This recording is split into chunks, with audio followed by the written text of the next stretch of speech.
अवधूत चिंतन श्री गुरुदेव दत्त श्री स्वामी समर्थ। श्री गुरुचरित्र पारायण वाचनाचे पुण्य सगळ्यांच्या वाट्याला येत नाही। गुरुचरित्र वाचन करणारे हे मुळात पुण्यवान व भाग्यवान असतात। तुम्ही कितीही मोठे धनवान असा, पण पूर्व पुण्याई व गुरु आशीर्वाद असल्याशिवाय मनाचा निश्चय असणे अवघड असते। आणि तेव्हा तुमच्याकडून हे सेवा घडते तेव्हा आपल्या गुरुदेवांचा अखंड वरदहस्त आपल्यावर असतो।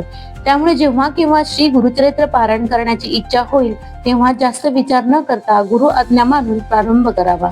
सर्वसामान्य माणसाने ईश्वरापर्यंत पोहोचण्यासाठी कशा प्रकारचे आचरण ठेवण्यास हवे ते मौलिक मार्गदर्शन श्री गुरुचरित्र माध्यमातून केले असल्याने या प्रासादिक ग्रंथाचे स्थान दत्तभक्त आणि स्वामी भक्तांच्या हृदयात आहे।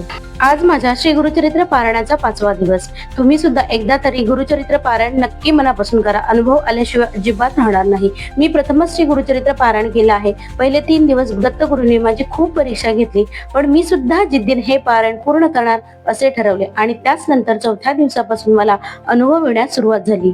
श्री दत्त उपासनेमध्ये श्री गुरुचरित्राचे खूप महत्व आहे। श्री गुरूंच्या चरित्रासारखा अलौकिक विषय व परंपरेचा वारसा लाभलेला आहे। या समस्त ग्रंथात सिद्ध मंत्राचे सामर्थ्य प्राप्त झाले आहे। हा ग्रंथ अत्यंतिक प्रासादिक आहे। गुरुचरित्रातील प्रत्येक अध्यायात अशा अनेक कथा आहेत, दृष्टांत कथा आहेत। लोक त्याला चमत्कार कथा सुद्धा बोलतात। गुरुसेवेशिवाय कृपा होणे शक्यच नाही। गुरुसेवेसाठी गुरुनिष्ठा हवी, गुरुकृपेसाठी साधना हवी। गुरुकृपा झाली तर शिष्यांचे कल्याणच होईल। गुरुचरित्रात अनेकांना दुःख संकटे यातून मुक्त होण्याचा उपासना, धर्म, प्रापंचिकांचे जीवन आणि परमार्थिकांचे मार्गदर्शन याचा मिलाप श्री गुरुचरित्रात आहे।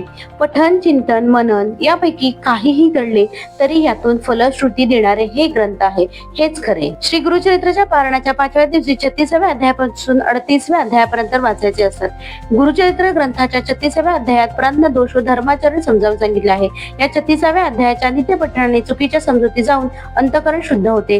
गुरुचरित्र ग्रंथाच्या 37व्या अध्यायात गृहस्थाश्रमाचा आचार धर्म सांगितला आहे। या 37व्या अध्यायाच्या नित्य पठणाने मूढ बुद्धी नष्ट होऊन योग्य ज्ञान व ब्रह्मप्राप्ती होते। श्री गुरुचरित्र ग्रंथाच्या 38व्या अध्यायात श्री गुरूंनी भक्तांची कशी लाज राखली आहे याबद्दल सांगितले आहे। या 38व्या अध्यायात नित्य पठणाने निंदा करणारे शरण येतात आणि श्री अन्नपूर्णा माता नित्य प्रसन्न राहते। श्री गुरुचरित्र ग्रंथ एकदा हातात घेऊन तर पहा, जीवनाचे कल्याण झाल्याशिवाय राहणार नाही।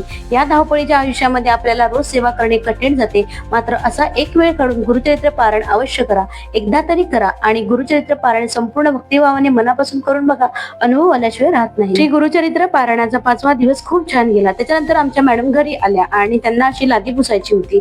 तर मुली मोठ्या झाल्यानंतर त्यांना सुद्धा आईसारखंच करायचं असतं। आई जे करते ते त्यांना करायचं असतं। हे बघून असं वाटतं की खरंच मुलं सुद्धा खूप मोठी होतात। त्याच्यानंतर मी संध्याकाळी डायरेक्ट कॅमेरा ऑन केला आणि दत्तगुरूंची, स्वामींची आणि गुरुचरित्र पारायण ग्रंथाची मी विधिवत आरती करून घेतली। आरती तर रोज सकाळ संध्याकाळ मी करत असते। त्याच्यानंतर संध्याकाळी बघा, आमच्या शेजारी ताई आहेत, त्यांचा भाऊ आहे, तो पोलीस भरतीमध्ये लागला आहे आणि जिद्दीचं उदाहरण अत्यंत सुंदर उदाहरण आहे।